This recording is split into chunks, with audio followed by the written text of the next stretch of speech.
I'm excited about this panel. We had talked about, last year we had done a Meet the Press, and we had so many positive comments about that venue, and so we decided this year to talk about the different industries that have similar processes as healthcare, so that we're high consequence, we're complex, it can be disastrous if we make a mistake. And with that, we decided what were some of the industries that we've modeled after, that we've talked about in high reliability and just culture. Air traffic control, nuclear power plants, the aircraft carrier, the plane coming on that, our high reliability work. And so we pulled together a panel of those industries. So I'm happy to introduce to you our moderator, who is Judy Gadsden, who will moderate our Meet the Press panel session focusing on the journey to high reliability healthcare in South Carolina. Judy is anchor of WIS TV at 5, WIS News at 6, and at 11. She is an award-winning journalist on topics ranging from education to consumer issues, and has reported on some of the biggest stories around the state, especially girls basketball. Judy's very involved in the community and has served on the boards of Healthy Learners, the Palmetto Health South Carolina Cancer Center, and the Palmetto Center for Women in United's Way Palmetto Society. So please join me in welcoming Judy.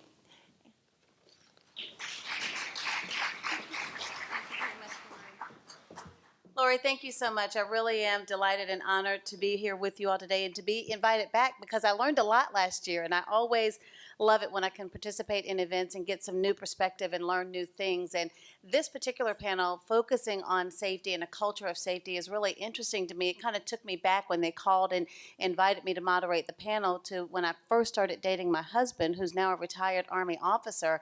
And we were going out on a date, and when we got in the car, he's like, all right, let me give you your safety briefing. And I'm like, yeah, right. But he was serious. So had the whole seatbelt, the everything. So I didn't fully appreciate that at the time, but I've come to appreciate that over the years. They have put together a really dynamic panel to share their insights with us today. As I introduce them, if they would be so kind as to make their way to the stage, I'll introduce them in the order that they are seated. At the far end of the table will be retired Admiral Jim Flatley. We are delighted to have him with us here today. He is a board member with Roper St. Francis Healthcare. Rear Admiral Flatley commanded a fighter squadron, an air wing, and an aircraft carrier during his years as a naval aviator. A former CEO of Patriots Point and current consultant, he has served as a trustee on the Bon Secours St. Francis Hospital Advisory Board and as chairman of the Mount Pleasant Hospital Board. We are also delighted to have with us today Dr. Danielle Scheurer, hospitalist and Chief Quality Officer with MUSC. Dr. Scheurer is a hospitalist and attending physician at the Medical University of South Carolina. She also serves as Medical Director of Quality for the MUSC hospitals and is involved in a number of quality improvement projects related to inpatient care. Also joining us this afternoon, Kay Swisher, who serves as Chief Nursing Officer at Lawrence County Memorial Hospital. She has held many leadership positions during her 42-year career in healthcare, and she also serves on numerous community boards. Also joining the panel this afternoon, Mr. John Overly, who is manager of Fleet Emergency Preparedness Programs and Projects at Duke Energy Corporation in Charlotte, North Carolina. His role includes maximizing productivity in nuclear operations training, emergency management, and health physics. And last but certainly not least, Chris Rickenbacher, air traffic controller with the Columbia Metropolitan Airport, is air traffic manager for the Federal Aviation Administration, currently based here in South Carolina. He has 34 years of experience as an air traffic controller within the U.S. and abroad. Let's give our distinguished panel a big round of applause. ladies and gentlemen, we want this to be very interactive, so feel free to share your candid insights and comments. And if you have something you want to add, please feel free to raise your hand. And audience, if you have questions, we want you to get a lot out of this too and leave with the information where you feel like you walked out of here with some new knowledge to take back to your workplace and put it in place. So let me start with this question. Many of you work in high consequence industries that have used principles of high reliability and a culture of safety for a number of years. Some of you are in industries where this is still a very new concept. So we'd like to start by asking each of you to describe the culture of safety in your organization and tell us when that culture of safety started in your industry. We'll start with the Rear Admiral. Thank you, everybody, for sticking around. It's been a great day, and it's nice to be with you. I'm getting on to being a 20-year trustee with the Roper system, and it's been the best experience of my retired life, and it's become my avocation. And I thought I ought to start with 40 and beyond. But I got my wings in 1957, my wings of gold, and my dad pinned them on. And he was in the process of writing something called the FLATLEY report a long time ago. He was a big World War II hero and fighter ace, and had the credibility that had to be in place for him to do what he did. But the FLATLEY report is credited with saving naval aviation from itself at that point in time. We were in the transition from props to jets after World War II in Korea, and it was quite a transformation, translation, all by the seat of the pants. 1,500 major accidents in 1953, and over 750 lives taken in those accidents. 1953, 2013, 60 years later, we had 4 accidents and 2 fatalities. Just about all of that can be credited with what my dad put together. He pinned my wings on. He'd just signed the FLATLEY report a few months before, and 6 months later, he died prematurely of cancer. So here I was having to fill footsteps and keep myself alive till the program he put in place was in place, and it took another 10 years. But I survived. But it was incredible what was going on, and I'm going to take a couple minutes here and I'll shut up. But this is just a few things out of his executive summary, the flight report. The system of naval aviation accident prevention in use today is outdated, cumbersome, and is not as effective as it could be. Many avoidable accidents occur which could be prevented. There are no effective inspection systems in effect to assist operating units in reducing avoidable accidents. There is insufficient coordination and representation at the Washington level to ensure positive corrective action. The psychological and physiological aspects of accident prevention are receiving insufficient attention. And there are about 10 more statements like that. So that was what naval aviation was faced with at that point.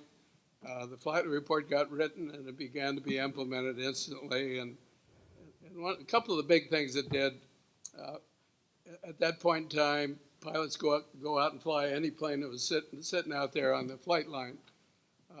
This program kept every pilot since then in the same airplane for his whole career. And I flew the same airplane, except for a period I was a test pilot for 30 years. My sons, one was an F-14, one was an F-18, a son-in-law has command of an air wing now. They've never flown anything but the airplane they were introduced to begin with. And this sort of discipline filtered right down into the maintenance ranks, where half the accidents were caused by poor reliability, poor maintenance errors, and the other half by pilot error. So that's where naval aviation started. That's where I was born and brought up, and I want to hear some more. Thank you, Admiral Flatley. Let's mix it up a little bit. We'll go to Kay Swisher. Kay, talk about this question in the context of a hospital setting. Absolutely. Well, I'm at Lawrence, and we are a small community hospital. Can everyone hear okay? We'll pull that I've never been microphone in. told I couldn't hear now. Can you hear me now? All righty. I am from Lawrence, and I'm in the 90-bed community hospital. And I would just start the journey by saying that hospital was built in 1989. It was the combination of two communities who were totally separated by the county line, a city against a city. We brought them together in the force. In 2006, when I arrived as this chief nursing officer, it was still very much a segregated hospital. We had just acquired a new leader, the CEO, who had been there about 2 years, who was coming from a place where had been very instrumental in quality and directive, and was beginning to try to make a culture change and change the organization. An organization whose people worked there, their families lived there, their community was their neighbors, the patients was their neighbors, and so they knew everything. And there wasn't anything we should be able to teach them. So it's been a long journey. I would say our pivotal point for turning to the culture of safety began in 2010. We made a commitment as an organization, the board included, that quality would be our number one and patient safety would be patient and safety quality, so that there was no distinction, there wasn't any, and we put that as our first agenda item on every board meeting. We also developed a hospital-wide board and medical staff and senior leadership quality safety initiative that year. To say that that was a change in that organization was monumental here, because we had to bring people to the table who were not really used to working with one another.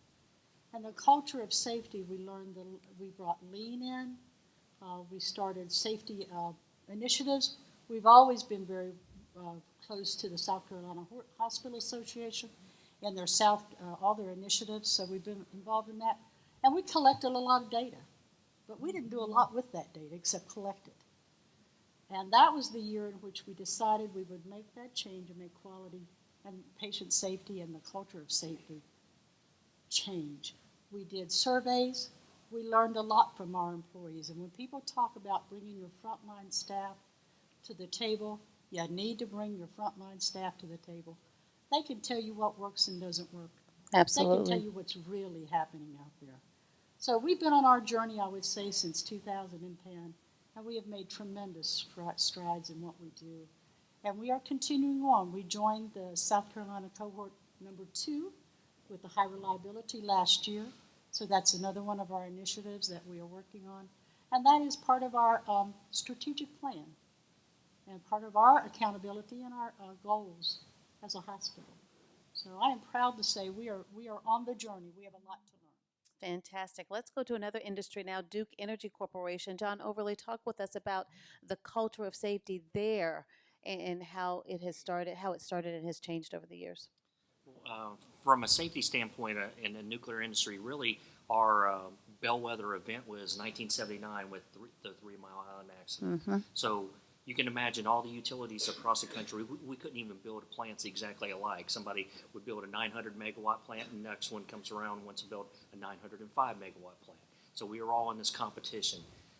So 3 Mile Island occurs. So we have basically the worst accident that you can possibly have, but no real impact to the public or the environment at that particular time.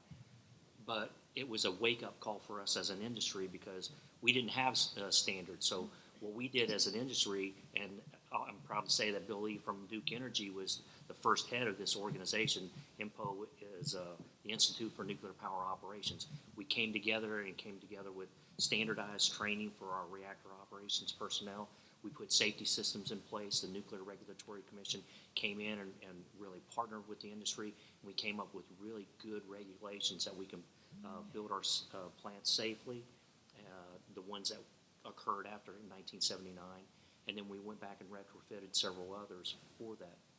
But we also started coming up with principles of the term excellence. If anybody has ever been to the IMPO offices in Atlanta, Georgia, they have a great plaque out there, and it spells out excellence. And when you get all the way out to excellence, the E is not complete, because you can never get to excellence. So you're always striving and striving to become better and better and better.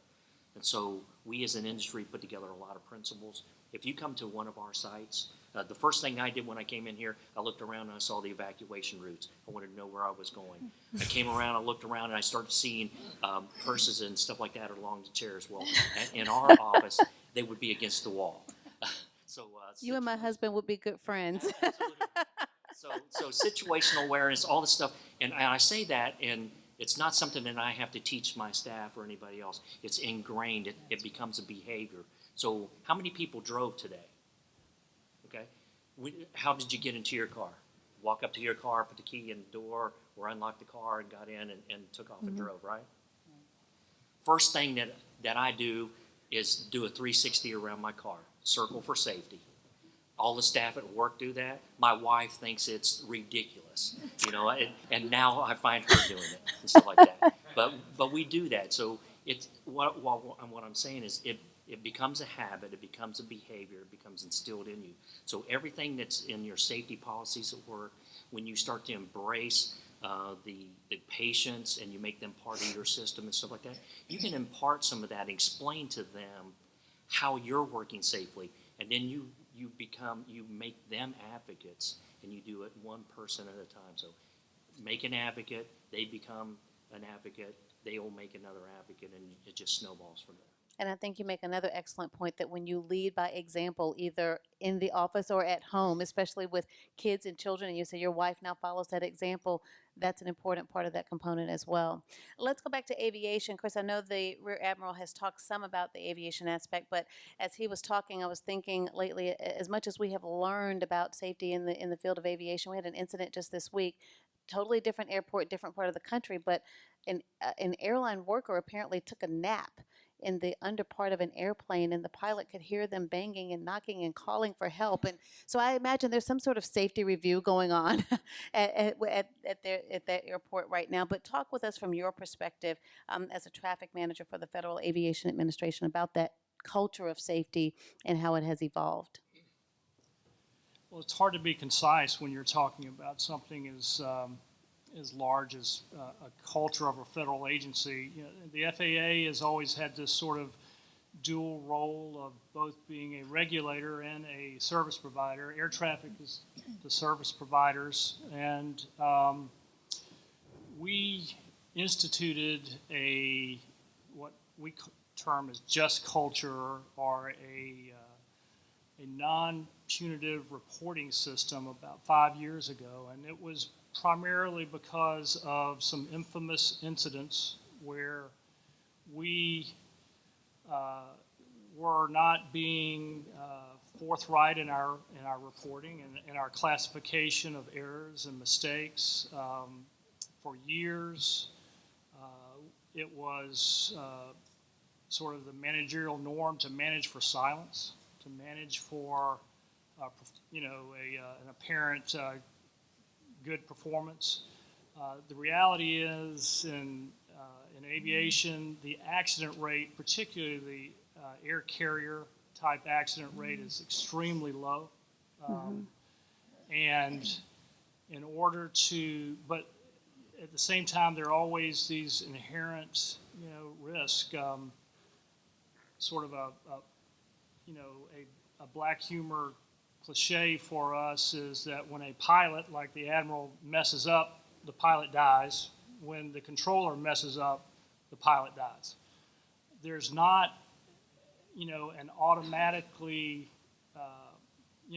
there's not an air traffic controller out there who handles an airborne airplane or a airplane on the surface that's high energy and low mobility casually, but at the same time, it's very difficult to have a really habit, a discipline motivated. It takes discipline and motivated effort, And we went to this non-punitive reporting system, like I said, because of some scenarios that happened down in Dallas where we had a whistleblower highlight the fact that there was gross misclassification of errors. Congress stepped in and established a regulator for us.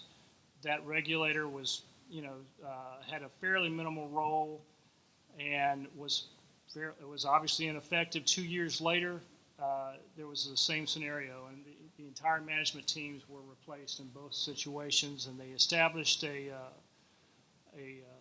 much more robust regulatory system that looks at air traffic. But this just culture, this safety culture, where you have frontline employees and a very collaborative process,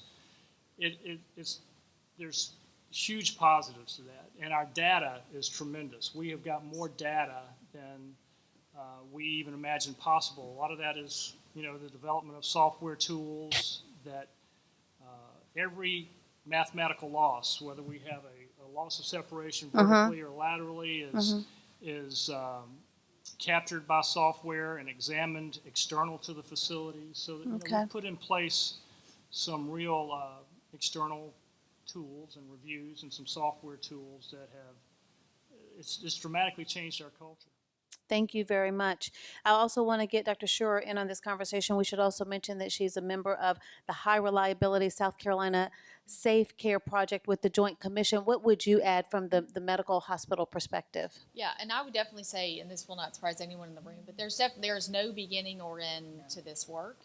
So I can't really say when it began. We certainly had a watershed event, which was the death of Lewis Blackman. That was it was 15 years ago, totally unforgettable. And I think it really opened our eyes to how much work we really had to do. We started small. We didn't exactly know what we're doing. We didn't really understand the principles of high reliability. There was no collaborative in South Carolina. We started with simple things, reducing, variability, building order sets, in improving and standardizing communication, things that just made sense to frontline caregivers. And over the course of time, you build trust, you get better reporting, you start to develop a learning culture. But again, none of these iconic words really existed at the time. It wasn't that long ago, but 15 years ago, none of this vernacular was used in the healthcare industry, which is remarkable. I mean, I would say that this report that you just read out loud, you could probably cut and paste that into Joint Commission reports around all hospitals, probably 15 years ago. I mean, the terminology was there, but when Joint Commission used to say things like this to hospitals, we had no idea what they were talking about. They were speaking a foreign language, and it was very burdensome and regulatory, and it was this, stick, but there was no carrot. There was no, we're doing this for the right reasons, for the sake of patient safety. So I think some of it, we've turned, the triangle on its head. Similar to nuclear power, we said, if we don't get this right, no one's going to get this right for us. We totally own this. We need to get in front of this.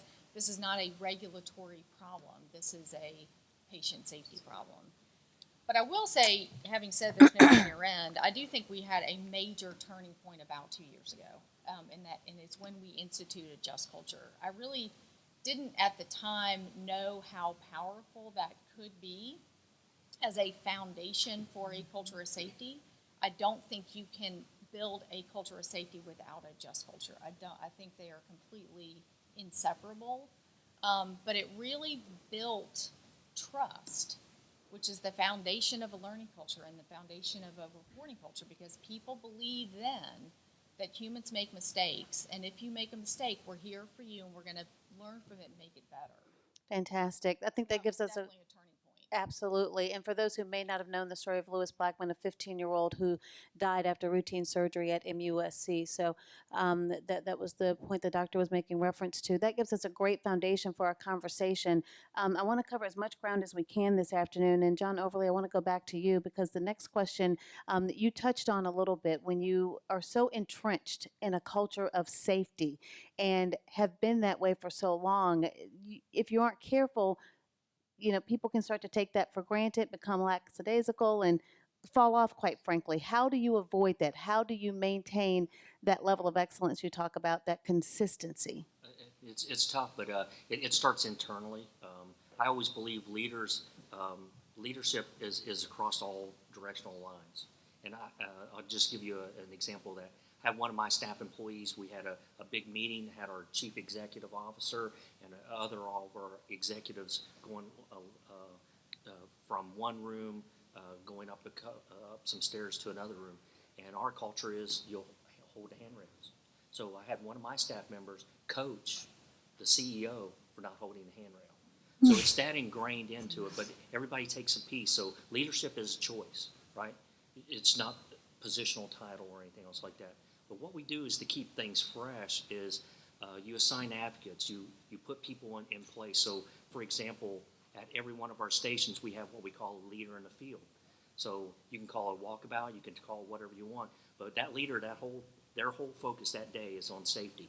And they go out into the plant, they look, they observe, and they report back. So every single manager and supervisor does that on a daily basis. So we have a leader in the field every single day going through that process. We also have employee teams for safety. We have safety summits. So there's a lot of tools in our toolbox to do that, but complacency is our enemy in our industry. And so we do every single thing that we can possibly do it. For example, we had a big merger a couple of years ago, trying to merge two cultures from two different companies. I'm sure a lot of you go through some mergers and things of that nature. So one simple question was, when we put our new web page up, where's safety? It wasn't on our front page. It wasn't around. So if you're going to talk safety, why isn't there an icon that you can click onto it to do that? So refreshing our people, putting people in positions to where they can be successful.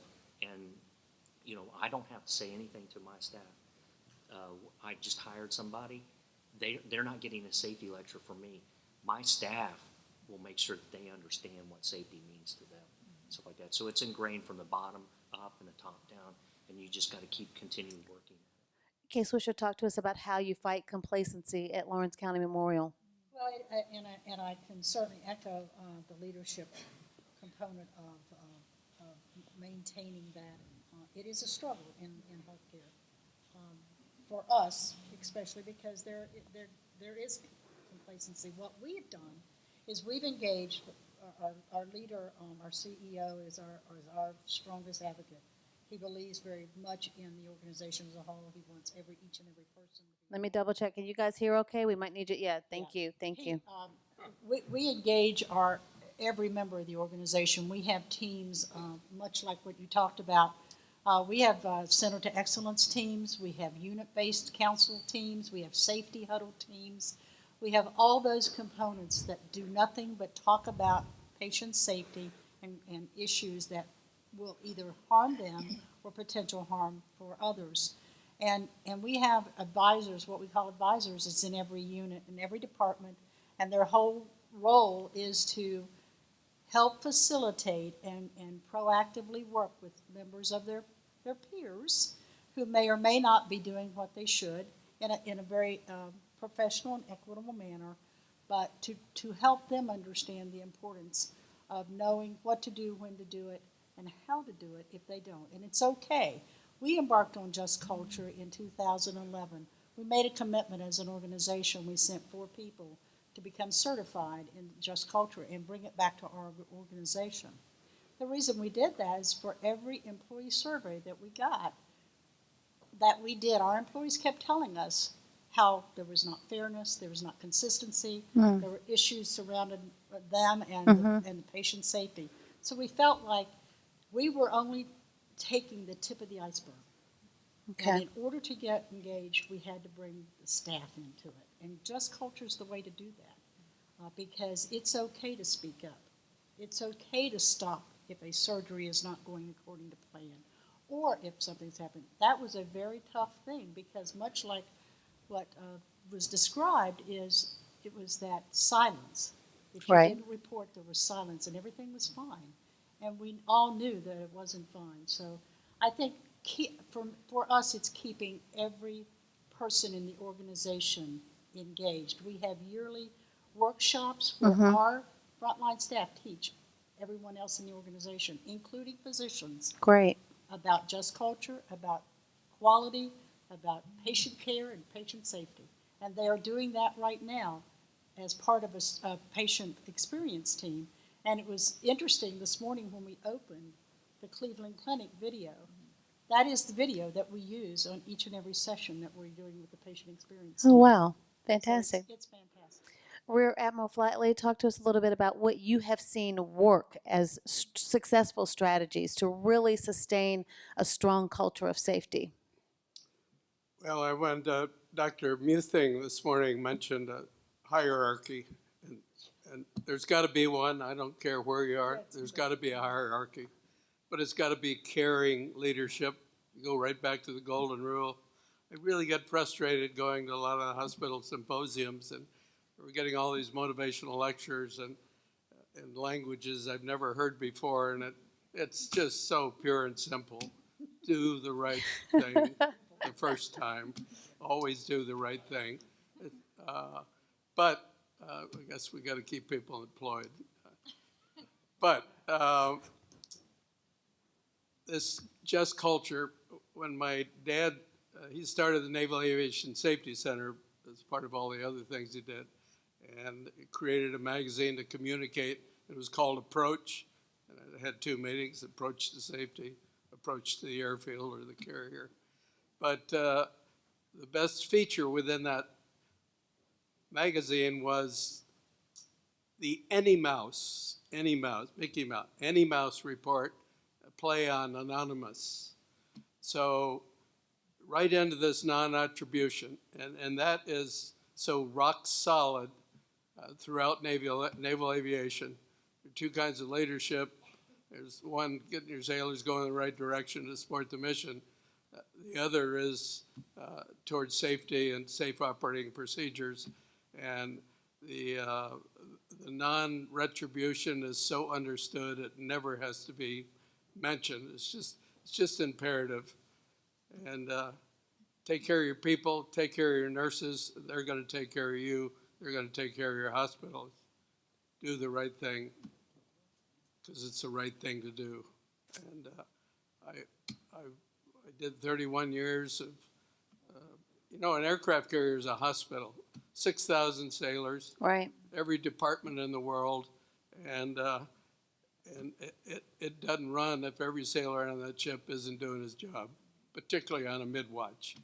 So discipline, caring leadership.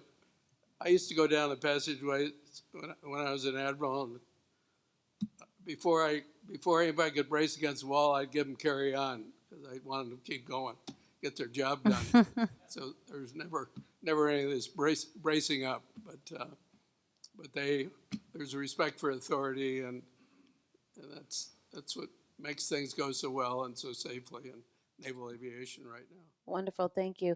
Dr. Shore, I want to shift focus just a little bit. When an event happens in your industry, what does the investigation that follows look like?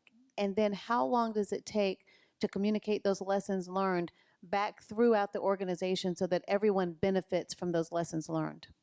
Yeah, that's a great question. I mean, obviously, over the course of time, we've tried to tighten the turnaround time, if you will. So and people's memory does change over time about events, which also sort of changes how you get to a root cause of an event. And as we all know, if you don't get to the root cause and come up with plans to close that gap, then you're just going to have recurrent events, which is beyond demoralizing.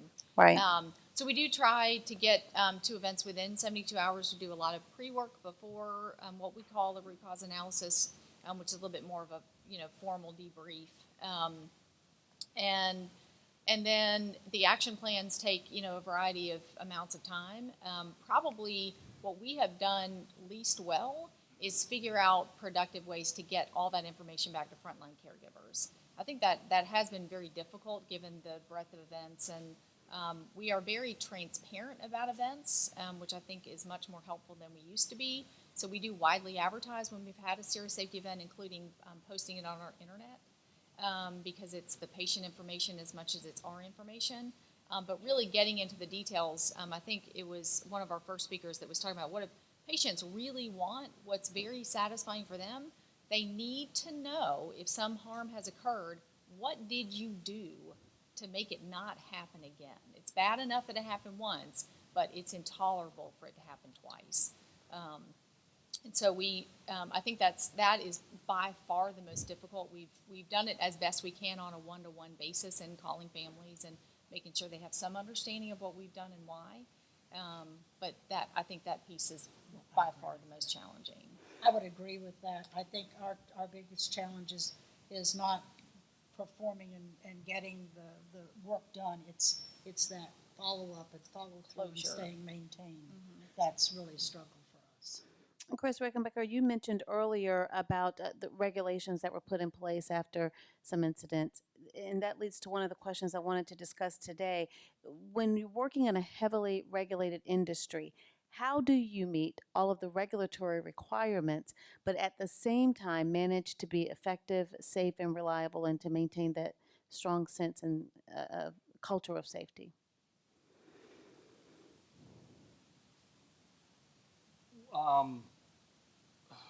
Well, that's a challenge for me. We work very hard. I think the reality is resources are always inadequate. I think, some of the things that the other panelists mentioned here are pertinent to this. Like Dr. Scheer said, that it is absolutely a local piece, and you have to lead and get the best out of your people. I think, for us, Just Culture certainly facilitates that. It's a very, transparent process, and we're doing a lot more coaching and communicating with with our service providers, with our controllers, and that helps. That gets their effort up about, meeting all of the, but there has to be prioritization. For us, the operations are first, and federal budgets being what they are, it is a very big challenge to meet all of the requirements. It just is, and you have to prioritize. So we prioritize. John Overly, can you add to that? Dealing with the regulations? For us, we have to be compliant. We all have to be compliant with regulations. It's, once again, turning it back to the people. So if you take care of your people, like the Admiral said, you're going to meet your regulations, you're going to meet your excellent standards. But there's a lot of things you can do internally. I mean, we set in motion a lot of things. So if we have an event, the first thing that occurs, the on shift, within hours, they're briefing what the event was. We're doing a prompt investigation report, which has a trigger. Basically, you start it within 12 hours. You finish basically a basic investigation to get the lessons learned and stuff like that within 36 hours, and then you're reporting it out. It sends communications out to the entire fleet, not just the individual site. But the bigger thing is to be better from regulations is not being so arrogant enough to understand that you know all the answers. So part of our process is we go out and we benchmark. I can pick up the phone and call any other nuclear plant because I've made relationships and connections with them and say, hey, I've got an issue. What do you think? So benchmark other peers out there. Assess yourselves. Get things into your corrective action program or whatever program that you have. When you identify something, put those corrective actions in place and stuff like that, and share that operating experience. Before 3 Mile Island occurred, we had a similar, almost the exact same thing happen at one of our Duke Energy plants at Coney.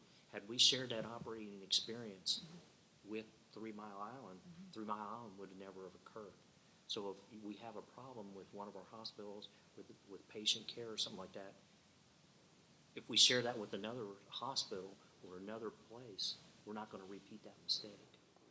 Dr. Schur, you talked earlier about transparency. Do you think that that's an issue across the board, not just in the hospital industry, but where I know sometimes when an event occurs, the tendency is to shut down, keep it a secret, even if you're trying to deal with it internally, but that I guess that there are a lot of lessons to be learned there in terms of transparency. Yeah, I don't think anyone in the healthcare industry can get very far without transparency. I mean, it is one of the core foundational principles that will build a culture of safety, and it will build trust with your patients and families. Anytime I get pushback on transparency, like, why are you posting those events?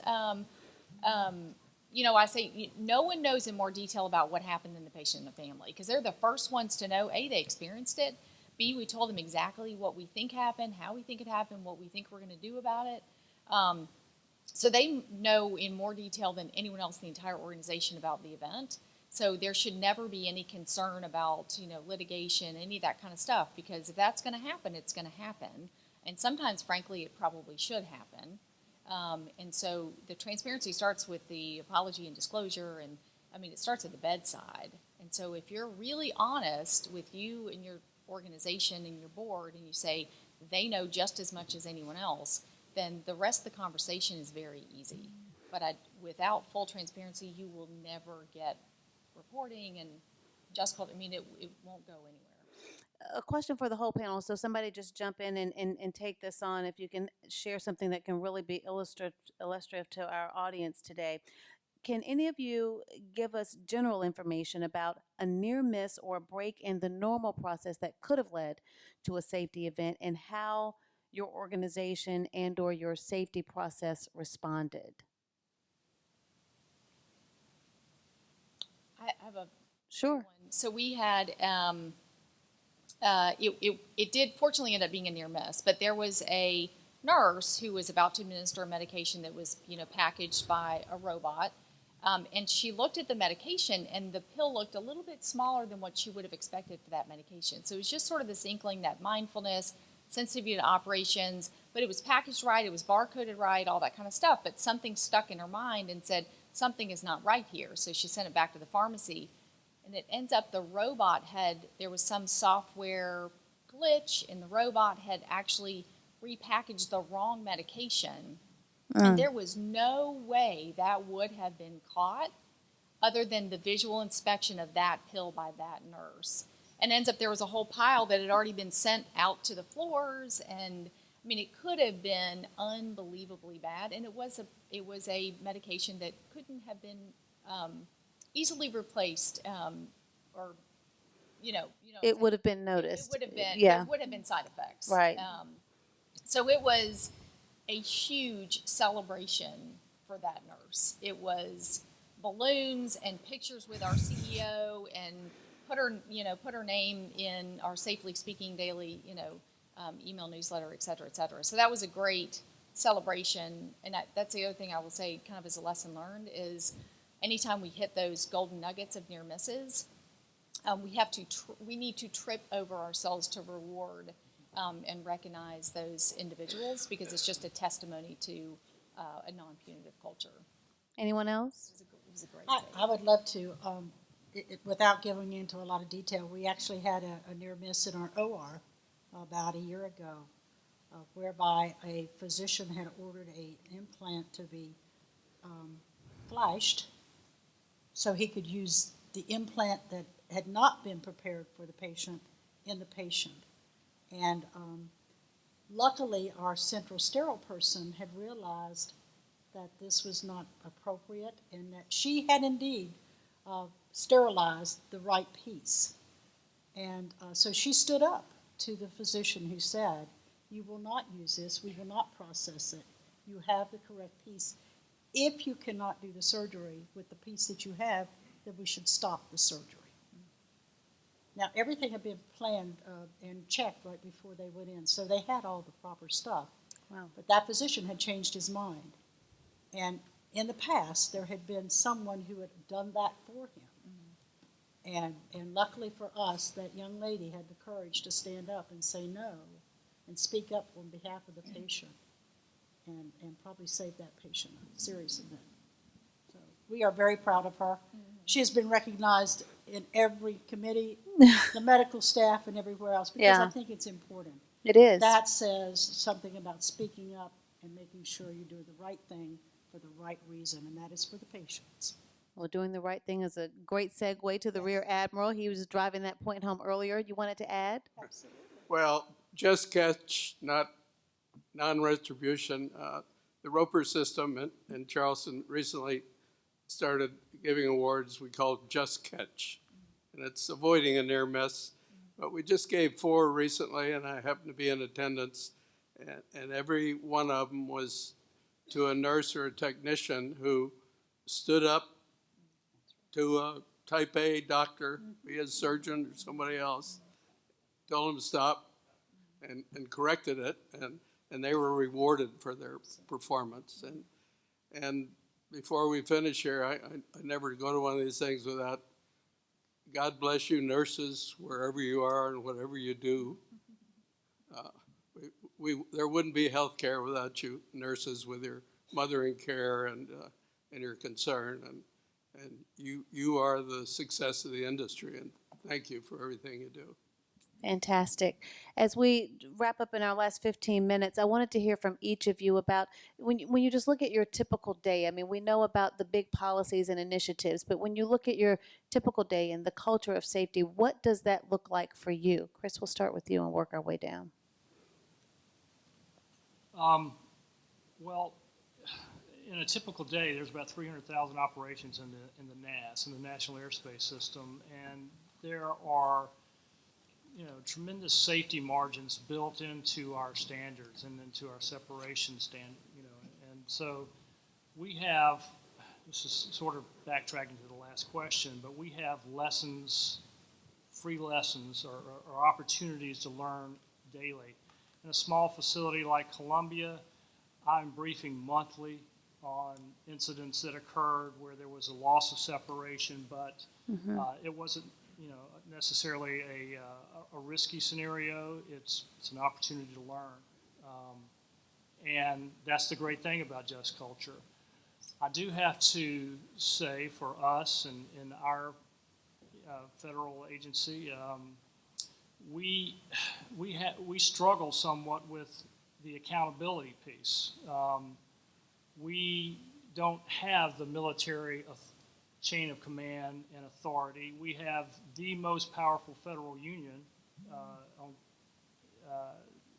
Not that federal unions are particularly powerful, but it's influential on K Street, and it is a scenario where we have, and I assume every industry has some relatively weak performers who are repeat performers, whether it's a lack of skill, a lack of motivation, or a combination thereof. And in Just Culture, I think that there has to be, and this would be my strongest caution, would be there has to be an accountability process. I'm sure in medicine, with the legalities that are involved there, there is, obvious incentive to be as safe as possible. It's the same in aviation, obviously, but for us, we find we have a difficult thing with holding people accountable. This non-punitive, this desire to get reporting at all cost, it's wonderful. I mean, it's a very positive improvement over our previous culture. But if you can't hold people accountable, whatever that looks like, Right. Then it's, you've got repeat performers, and I think you drive your culture down. The expectations are lowered. And, it's these difficult, leadership never goes away. You're always going to have to find a way to manage difficult scenarios, difficult employees. Thank you. John Overly, what about for you? What does a typical day look like when you think about this issue of the culture of safety? From safety, for me, every day starts with safety for me. We have a daily safety message, so we have basically a monthly theme, a weekly theme, and a daily message that supports all that. So I start my day off, and the first thing I look at is a safety message. I've got to post it up in front of my computer before I ever turn it on, ever look at email or do anything else like that. So I start my day that way. I end my day on looking at tomorrow's message, and I reread it the next day. But what I do every single day, I can't remember a single day, I go out and through my interactions, either observing acquaintances, peers, executives, or anywhere else, I go out with the mindset of catching somebody. And I'm not saying this in a negative way. I go out and I look for somebody and catch them doing things right, following the safety rules, doing the things the right way. And I make it a point to stop, take my time to thank them, to point out the behavior that they're demonstrating in a positive manner. That's instilled behavior, so don't underestimate the value of positive reinforcement for them doing good things and doing it in a safe manner. In a safe manner. Right. If you do that, you talked about beating complacency. That's the best way of beating complacency is finding your staff, making sure that they go out there.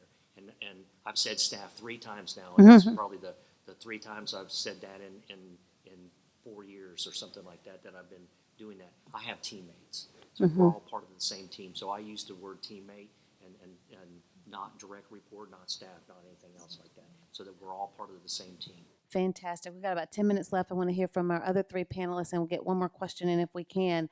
Kay, the typical day. Typical day for me in the healthcare arena in our hospital is I get a report before I ever get to work about what has happened the last 24 hours. So it gives me an opportunity to know. I round daily at somewhere, sometimes the whole hospital, but at least somewhere. And I agree. I don't have staff. I have people who work with me. And that's what I tell them. And I point out their good points. And if I see something that isn't going right, I basically take them by the arm and I say, let's take a walk.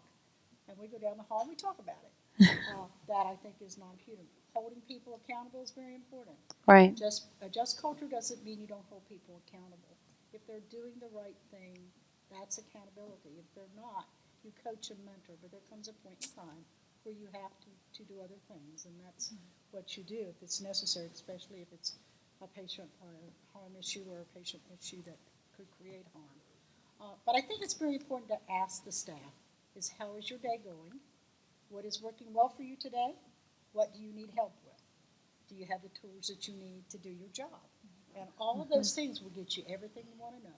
And that's my day routine. I begin it that day, and I end that day the same way. Fantastic. Dr. Schur. Yeah, my day sounds similar. Similar? Say we do a Safely Speaking, it's a daily Oh, message. grab the microphone for me, please. Sorry. That's We okay. do it, Safely Speaking, it's a daily evidence-based email message about how to keep patients or employees safe. So it comes out in everyone's inbox about 4 a.m. So it should be top of the inbox, if you will.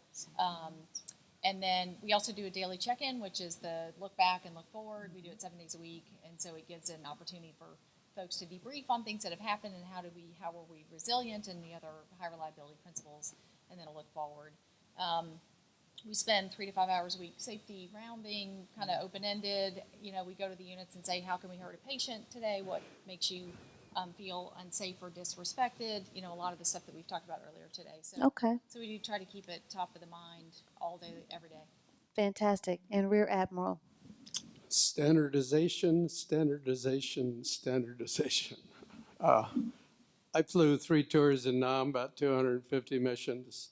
Sons have flown in Iraqi Freedom and Desert Storm. Son-in-law is working up his air group to go over to the Indian Ocean to do what we're doing over there. But a typical pilot mission from the time I was doing it, even my dad's age, right now over in the Gulf, get up at 3 in the morning, you brief for 2 hours on the mission, and you go to your ready room, you brief for another hour with the crew that's going with you. You put on your flight gear, including diapers, because it's an 8-hour mission and you don't have a restroom in the airplane. You launch, you hit an Air Force tanker on the way to feet dry. You go to your assigned mission area and probably hold and probably won't drop any bombs or shoot any bullets, but you're there on call in case they need you. And you start home again, you look for the tanker again, and 8 hours, you're back aboard, you debrief for an hour, and then you get a little bit of food, and you do another cycle like that. You do that twice. You get the next day off. But you're defying reasonable practice the whole way. Staying up that long in an airplane where the oil might run short, you're not going to run out of fuel if you can plug the tanker. your wingman's on your wing the whole time, ready to take the lead, and 20% of the time he has to take over if you lose a radio, and he's got to bring you back through all the steps, the sequences I've mentioned. Then you get back aboard, maybe in a thunderstorm, the deck moving around, and that's a typical safe but very unsafe day in the life of a pilot. But it's standardization, it's discipline, it's briefing, doing what you've been trained to do, and putting total faith and confidence in the sailors that took care of your airplane. Fantastic. Tremendous insight, and especially interesting to hear from the different industries. I want to close it out by hearing from our two hospital professionals. Kay, we'll start with you, and then Dr. Schurer. As you listen to these experts from these other industries, what do you think are the big takeaways that can apply and be some really good lessons learned to implement for the hospital industry? Kay?